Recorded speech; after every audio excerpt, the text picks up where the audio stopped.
Your brief is to agree new free trade deals, but you cannot sign any until Brexit is done.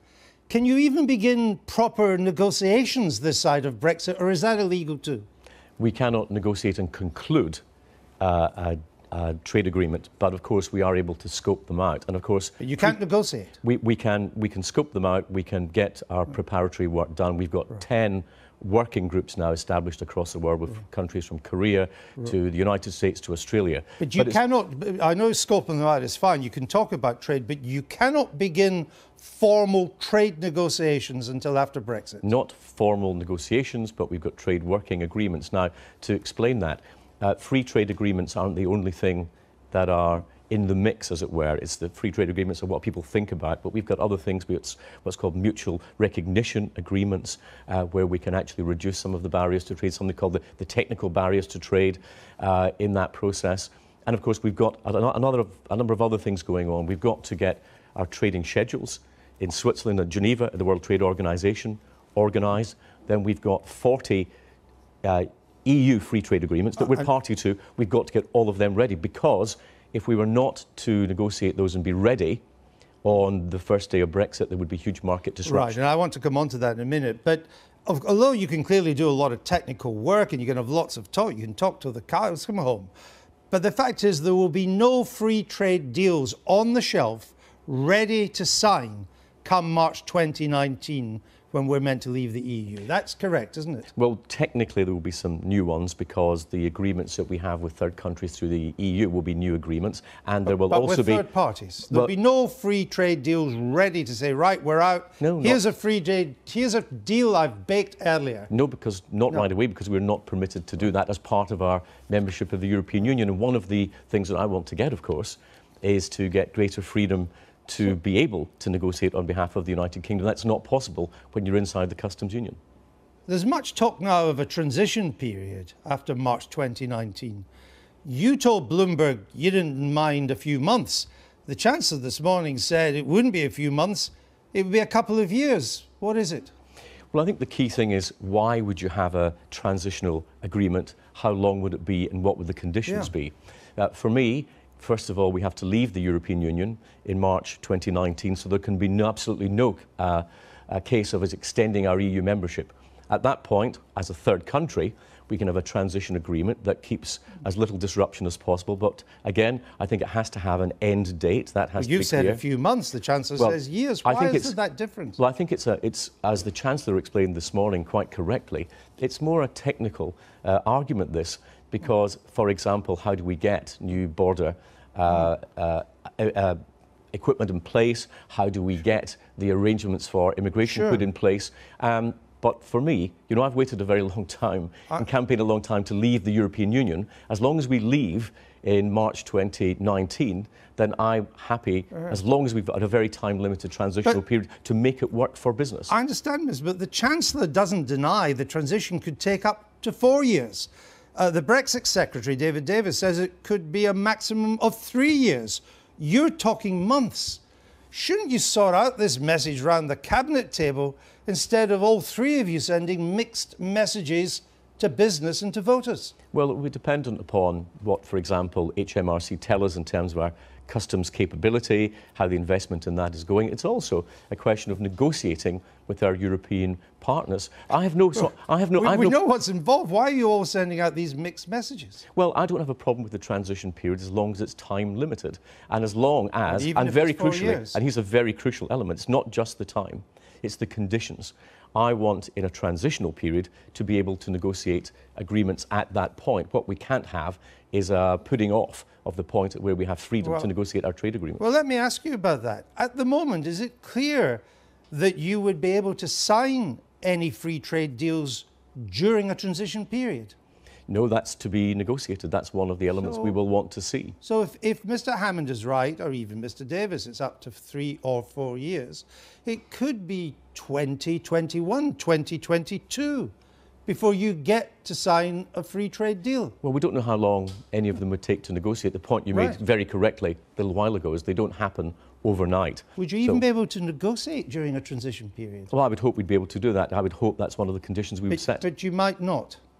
I would think that that's one of the conditions we would want to set. It's certainly something that I would want to see, because otherwise it makes it much more difficult for us to take advantage of the opportunities that Brexit itself would produce. Your ink's going to run dry before you get to sign one of these agreements, isn't it? Well, we're not short of work. We've got a huge amount to do, and it's not just at the FTA level. I know that everyone's obsessed with free trade agreements. We have, for example, what do we get at the World Trade Organization? Because the real gain for the United Kingdom is to get a global liberalisation in the services sector. That is what would actually benefit the UK economy most. And I want to come on to that in a minute. But before I do, are you part of this group of cabinet ministers that now seems regularly to be briefing against Philip Hammond? No, I absolutely deplore leaks from the cabinet. I think my colleagues should be very quiet, stick to their own departmental duties, and I think that the public expect us to be disciplined and effective. Our backbenchers are furious, and the only people smiling at this will be in Berlin and Paris. So why are they doing it? I think there's too much self-indulgence, and I think people need to have less Prosecco and have a longer summer holiday. They don't trust Mr. Hammond on Brexit, though, do they? I don't think that is true. I've had a very good working relationship with Philip Hammond. I read in the press we've got very different views. In fact, our views, if you listen to what Philip said this morning, what I'm saying, are very similar on issues like transition. I don't know where the briefing is coming from, but I do know it should stop, because our colleagues on the backbenches do not like it. But it is happening. I'm afraid it is happening, and I think it undermines the position of the government in this massive negotiation that we've got. And we don't need an interim leader. We don't need an alternative leader. We have a very good, competent leader in Theresa May. I understand that's you, but he thinks it's being done by your fellow Brexiteers. Well, I don't know who's doing it, but I deplore it, whoever is doing it, and they should stop. Okay. Let's come back to this tariff-free trade, because there's much talk of that. But the Chancellor made the point, I think you were making, that he says much of our trade with the world is service trade in services, not goods, and free trade deals won't make any particular difference there. Do you agree with that? Well, they can make a difference. For example, it's been estimated by the OECD that a free trade agreement with the United States, between the UK and the United States, could add £42 billion to our bilateral trade by 2030. So there is a gain to be made. But in an economy like the United Kingdom that's 80% services, what we really would benefit from is a range of global liberalisation. Now, that would be in a number of areas. I'll give you one example, which is data. We've got an economy where we talk about the freedom of movement of goods, freedom of movement of services, but you also have to have the freedom of movement of data. One of the things I would like the UK to lead on is to look to a global agreement on that. But as you know, global trade talks have come to an end. They failed to conclude last time. There is no great global movement Well, that's not quite true. That's not quite true. We've just had an international multilateral agreement. The trade facilitation agreement was signed earlier on this year, which seeks to diminish friction at customs around the world. That adds about 70 billion to the global economy, so it's not small beer. But it leaves plenty of non-tariff barriers still in place. They're particularly important to us. And the moment you start to talk about these complicated, these rules and regulations that hinder services, it doesn't make free trade deals impossible. It makes them much more complicated and prolonged to do. Well, correct? You need to look at what's actually happening in the global economy. Again, according to the OECD, that in 2012, the G7 and G20 countries were operating about 300 non-tariff barriers. By the end of 2015, they were operating nearly 3 times that number. In fact, the silting up of the growth in global trade is being done by the developed economy. So we need to be looking at how we can remove some of those barriers, because otherwise our prosperity becomes limited. Is it still your view that no deal would be better than a bad deal? I think anyone that goes into a negotiation without that position is foolish. And I think that those that we negotiate with need to understand that we're not going to accept any deal that they give us. I think that was the problem that David Cameron had when his negotiation before the referendum. I think our European partners believed we would accept a bad deal rather than none. But Philip Hammond's given the game away for you on that. He says no deal would be a very, very bad outcome. We could hardly want that. The Europeans know that we realise no deal would be a very, very bad outcome. Is he right? Well, I think you can argue on what the outcome would be, but it's very important. Clear. It's very important as a negotiating tool, and the Prime Minister is 100% right. But he's given the game away. Well, the Prime Minister is 100% right. Those we're negotiating with need to believe that we would walk away rather than accept a bad deal. But if you're going to walk away, you don't say the consequences would be very, very bad. You don't agree with the Chancellor on this, do you? Well, I think we you can just told me you and the Chancellor were singing from the same song sheet. You don't on this. I think the key on this is what is our negotiating position, and you simply don't hand it away at the beginning, and the Prime Minister's right. Well, and Mr Hammond, therefore it follows, is clearly wrong. Well, it may not be a great outcome, that's a different point. No, he says very, very bad. But we would have to accept that we have a right to walk away, and those we're negotiating with need to understand that. No businessman would go into a deal saying that whatever the outcome, I'll accept it. That would be crazy, and the Prime Minister's not going to do that. And no business would go into a major negotiation with 6 different voices, but your government is. Well, David Davis speaks for the government, not the Sunday newspapers. Or Philip Hammond, clearly, on this issue. I don't think there's any difference. Philip Hammond is very clear. That he was very clear this morning on the issue of transition. He was very clear that we have to leave the single market because we're leaving the European Union, we're leaving the customs union, then we have a transitional agreement. That I think is a very consensual government position that we're arriving at. Let me just quickly go through another of issues, because it's interesting just to get some answers, some clarity if we can. Is there a contingency plan for no deal? Yes, government departments across Whitehall are all working on their contingency plans for what would happen if we get to the end of the negotiations with no deal. So why did the Foreign Secretary say there is, quote, no plan for no deal?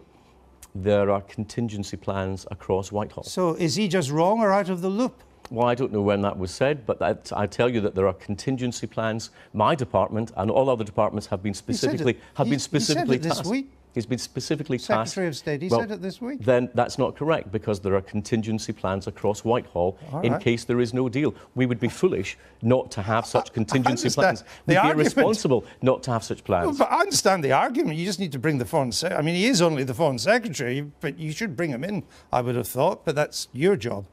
Now, you want as full a free trade deal with the EU as possible. You want to get a really good, as open, as friction-free as possible. Would you be prepared to pay for that kind of open access? Depends what you mean by pay. Presumably you mean pay in money. Well, we have to start with where we are with the European Union at the moment. We already have a tariff-free arrangement. We already have... I know what we already have. We already have complete regulatory equivalence. So the only reason why we wouldn't continue with that is that if the politicians on the other side of the channel wanted to put politics before economics... But what if they said we want an annual fee? Then I don't think that we pay for access to markets. If they're talking about Britain continuing to pay for those international arrangements that we're already continuing... No, I'm not talking about that, and I think you know, Minister, I'm not. I'm saying if we get a full access trade deal, but they say you have to pay an annual fee for this full access, should we pay it? Well, I wouldn't want to make a public position while our negotiations are coming on, but I think you'd find that very difficult to square, for example, with WTO law. Has there ever been a free trade deal where you paid the other side for access? Not that I'm aware of. Nor me. So it would be unprecedented. You're not ruling it out. And I'm not going to say anything. It would be quite wrong for me.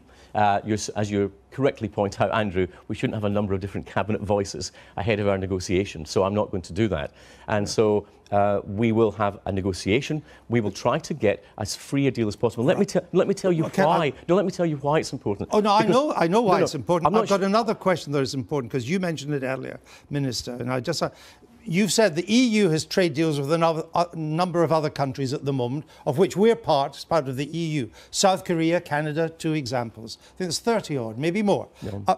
Will they continue to trade with us on the existing basis, or will we have to do new deals or change these deals after Brexit? We are negotiating with those third countries to ensure that we have something called transitional adoption, so that they are translated from EU law into UK law, so that at a minute after midnight there's no disruption to trade.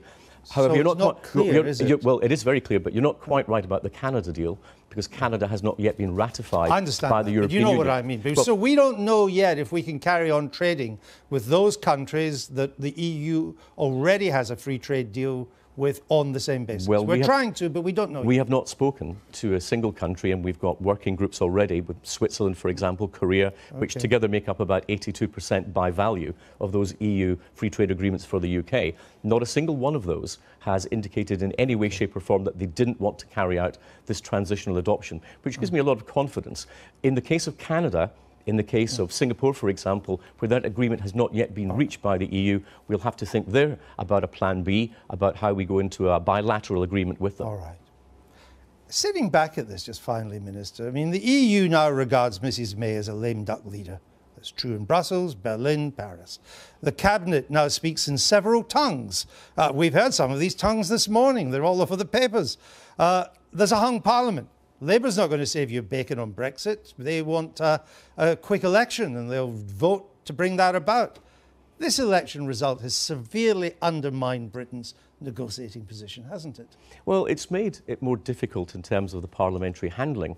But if you're looking at European governments, they're used to dealing with minority governments all the time. They're used to dealing with coalitions, formal and informal. So it's nothing new to them.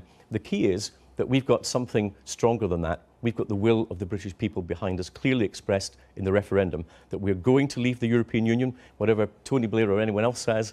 There is no alternative to that. We will leave in March 2019. Now the job of the government is to get the best deal, and that's best done by my colleagues being quiet, getting on with their departmental work, not involving themselves in things they don't need to be involved in, giving our backbenchers the reassurance that we've got a united cabinet. All right. Liam Fox, thank you very much. You didn't frankly have the balls to put country before party.